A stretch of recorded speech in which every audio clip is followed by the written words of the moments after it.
So we're in chapter 8 now, and we're talking about installation. Probably if you work for some certain company, they will give you specific installation diagram for each component, but there are some guidelines I want you to remember. So again, as I said, we're just putting you in the front line and knowing the basics. Nobody expects you to go and do installation right away, but at least you know some basics. You know about fuses, you know about wiring, and now we'll talk about certain kind of wire gauge. What wire gauge we use and why. And we'll talk about something very important, which is voltage drop.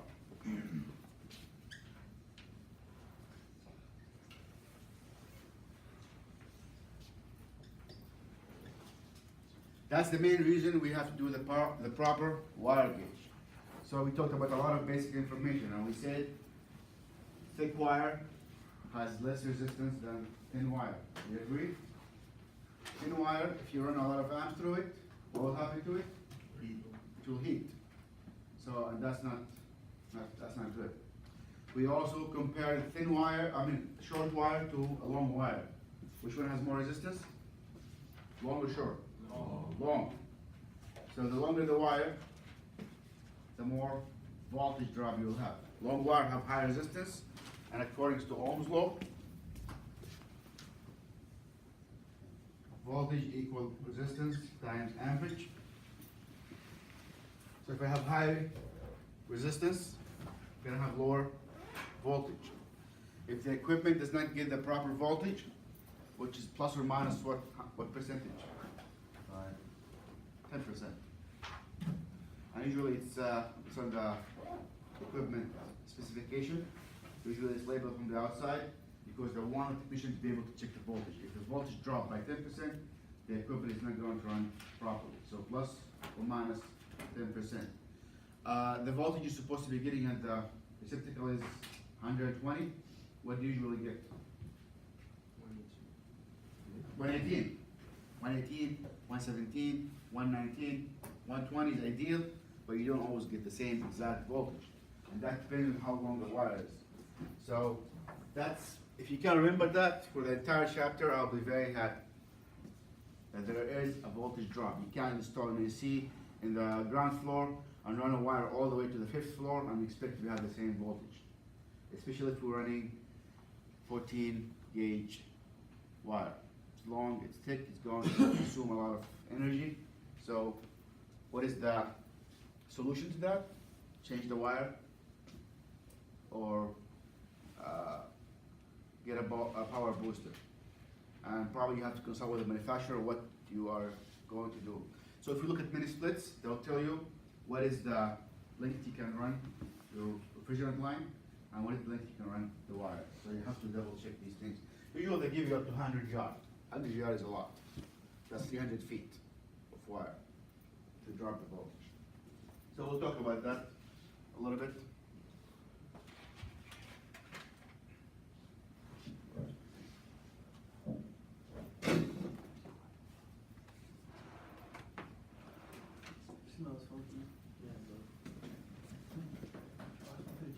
So we'll talk about American wire gauge, AWG. Where do you know about AWG for the wire? Where is it? So. Huh? On the crimper and what else? If you have a wire in your hand, how would you find the gauge? On the wire. It should be printed by law on the wire from the outside of the sheeting. So we have American wire gauge. The insulation is different from one type of wire to another, depending on where you're going to place it. Is it inside? Is it outside? Is it a conduit or not? And advantages and disadvantages of copper or aluminum conductors. We say that most wires are made out of copper, and sometimes you find some aluminum ones.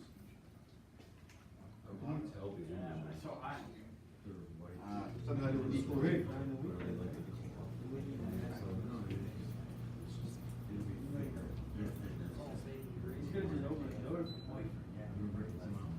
Which we have some windows. So we have aluminum and we have copper. And if you going to do some installation in some old houses, probably you'll see some wires with fabric insulation, which is common, but it's not the code anymore. So if you have to do some work on it, probably you have to change those wires. Can you change the wires coming from the panel to your boiler? You can, but you're not supposed to. Certified electrician is supposed to come and do the installation. It is more critical in some old houses because usually they run the wire through the studs and through some support. And what are those things are made of usually? Wood? Yeah. So wood. So having wood is combustible, even though it's treated. But as it gets older, with some moisture, it loses its fire retardant abilities. So you want to make sure that the wire does not get overheated. You don't have loose strands, so it's not designed to cause some issues. Factors considered when sizing electrical circuit conductors. What are the factors? How much amperage are we going to draw, and how much voltage drop do we have in that equipment? So most wires are coded according to the National Electrical Code. There are some tables in the book that's very useful. So keep that book because those schedules are very important to tell you what wires and what is the voltage drop. So they'll tell you the voltage drop per foot based on that wire gauge.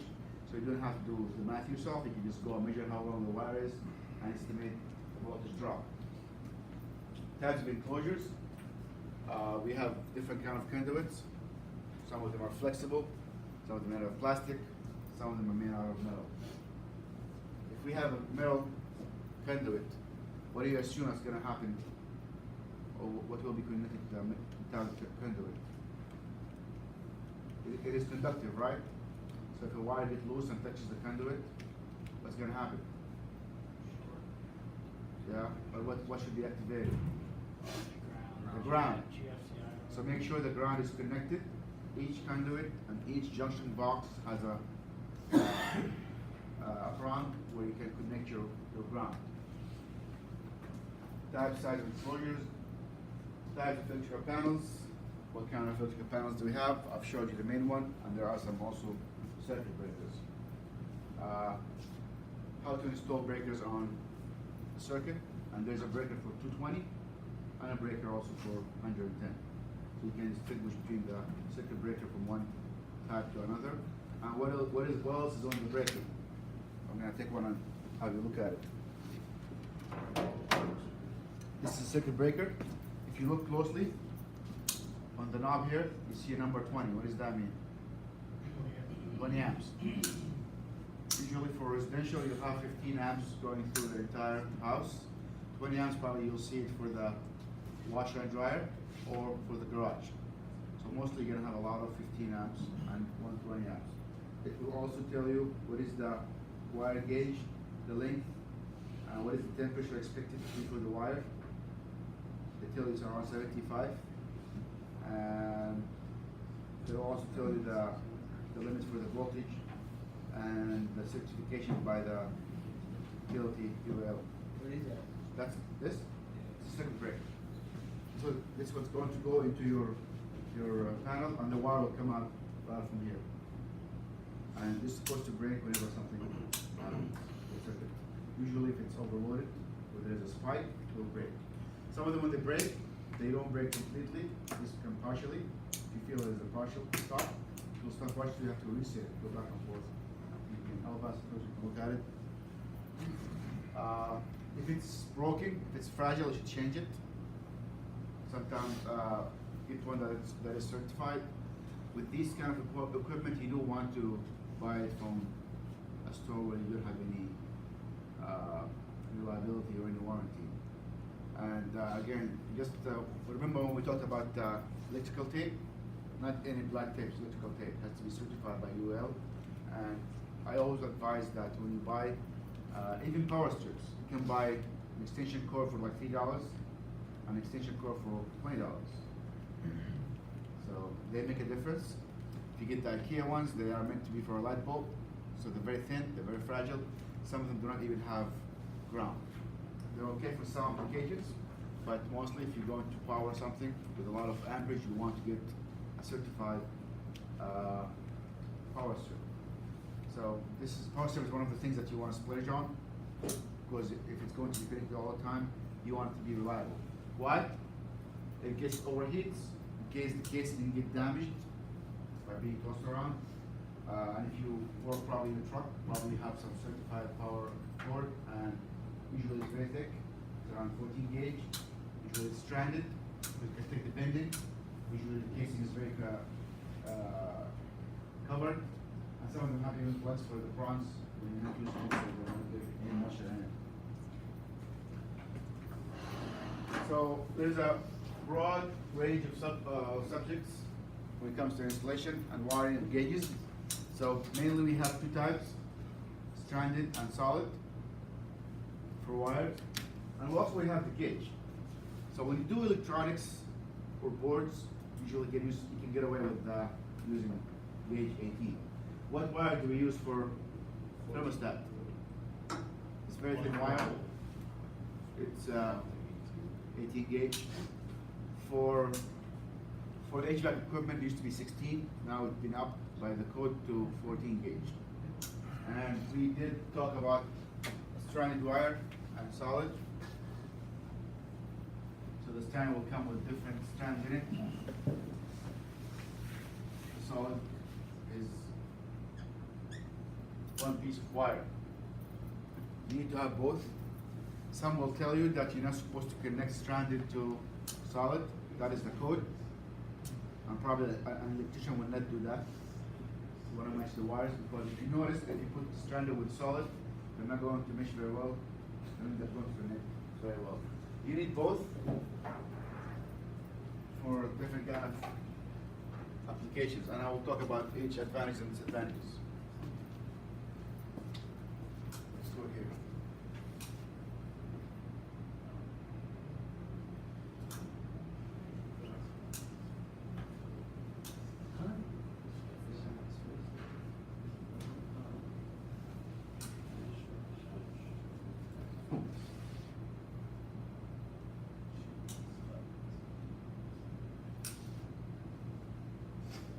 What is the advantage of stranded wire? Somebody? Easier to work with? Huh? Is it easier to work with? Yes. No, it's flexible. What else? Is that flexible? Yeah. It's easy to bend. Doesn't break as fast. Is that better signal transmission? Could be. I would have put that as a advantage. They're supposed to be both like good conductivity. I'll go with better connection.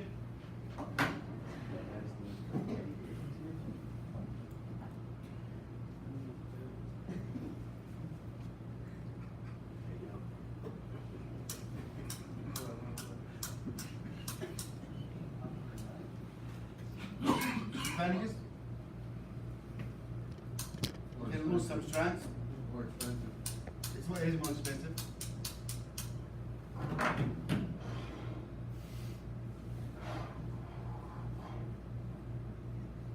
Strands. It's broken easily.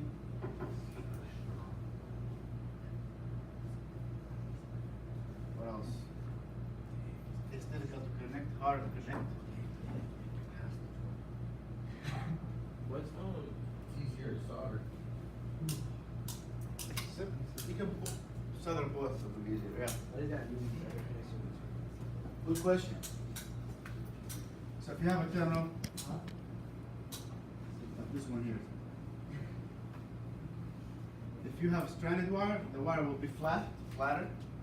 So when you connect the wire, more strands will be flattened out and have better connection.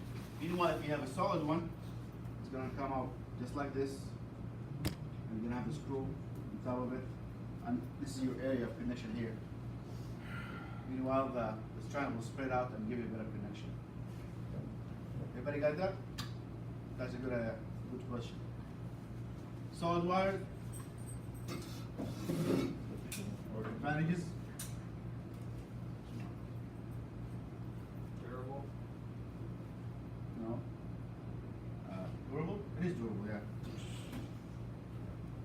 take that. What else?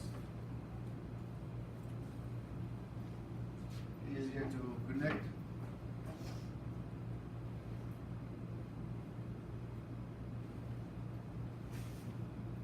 That's why with China we always have we need spade connectors. So usually you go with either fork connector with the wire or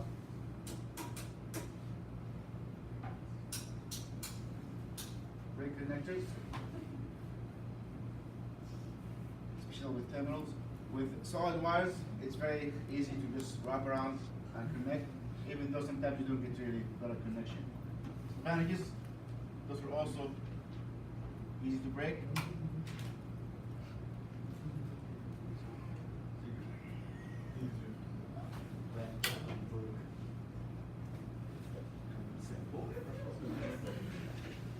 Easy to break, difficult to run, conduits. You want something flexible to push around the conduits, and that's harder with the solid wires. So solid, and how do you know which type do you use for the installation? It should say on it which connection you should go through it. So always go with the recommended because the equipment and the machines are designed for certain kind of wires. Electric panels What does it say? Difficult to run? and conduits. Conduits, it's what you run how they take turns and they go through the wall. So it's usually just running through it without because it has this flexibility. So what is the power panel? How much voltage is in it? Huh? 240. Excellent. This is your power panel.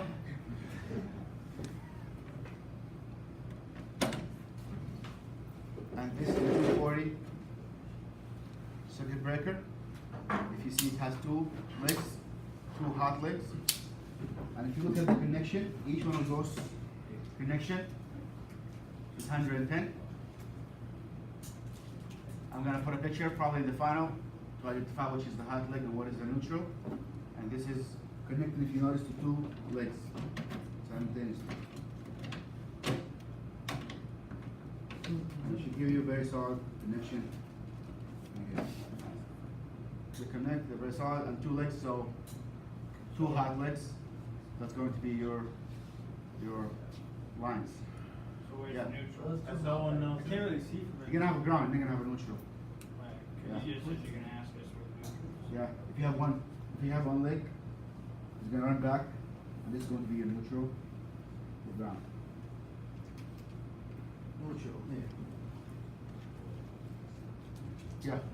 Two hot legs, those are voltage coming in. Yeah.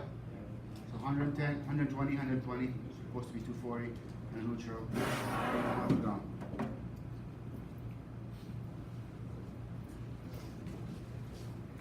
So the National Electric Code, NEC, governs the wire tabs and sizes for particular applications and amperage.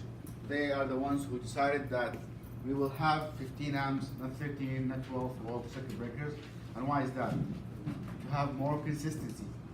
So we can make appliances that will follow the same code in the same country. That's why also when you buy appliances, they will tell you where you're going to use those appliances, especially if they are high voltage. So you have to know where those appliances go and how much amperage go through it. Copper is very popular conductor. It's better than aluminum. It's more expensive, but good mechanical strength because it's malleable. It resists corrosion. It can be easily joined together because again it is soft. But also that can be a disadvantage if it's going to be bent over and over again. It will have a lot of fatigue and eventually it will break. But so far copper is the best wire and it's a standard wire we have. At some point we use aluminum. It's only used because of low cost, and at some older equipment they use aluminum because it was available. At some time copper was very rare, but now we have a blend of copper and they're getting done in recycled copper.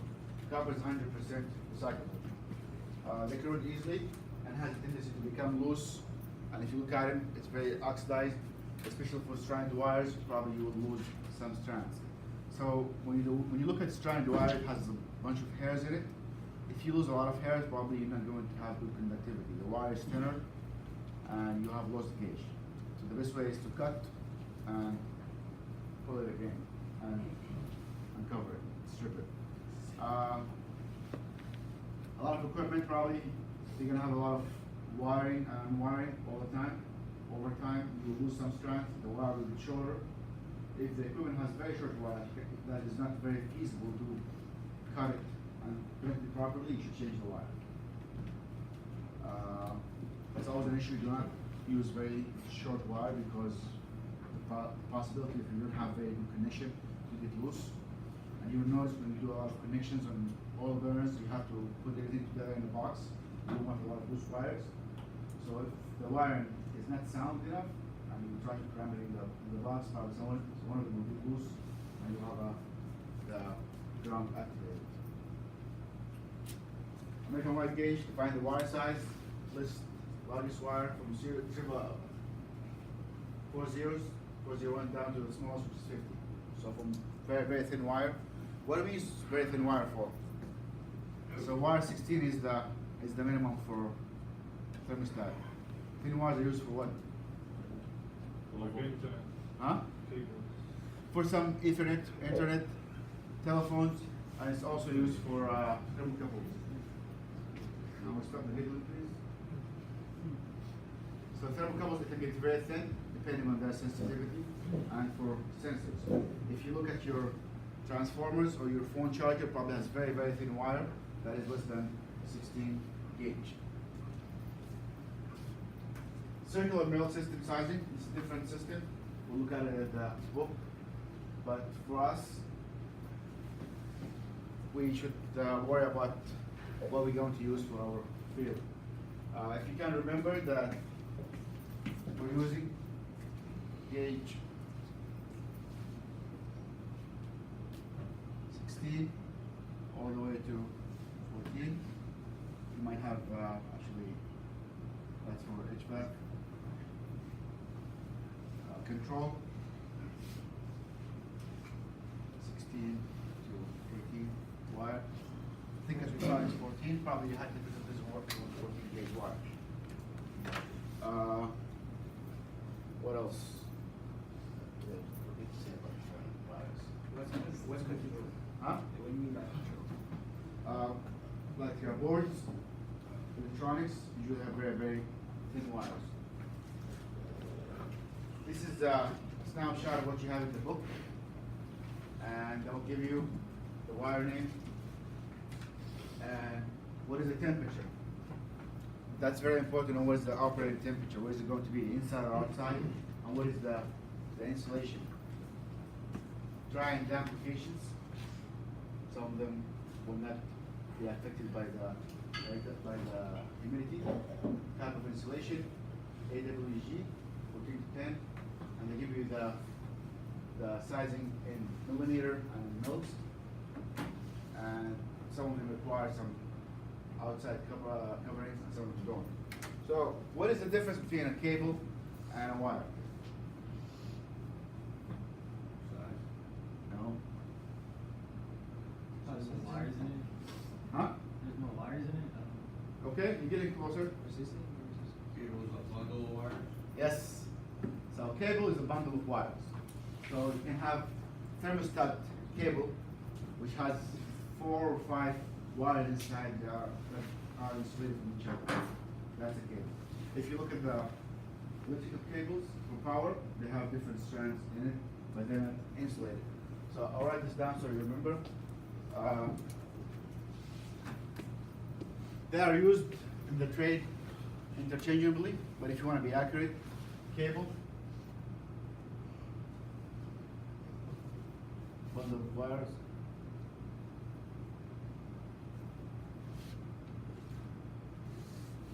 so when you have an extension, it's an extension cord.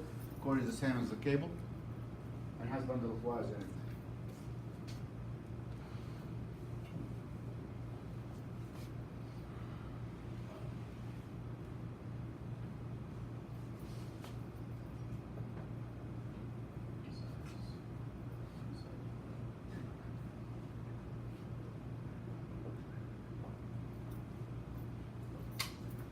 let's look at the other types of wires.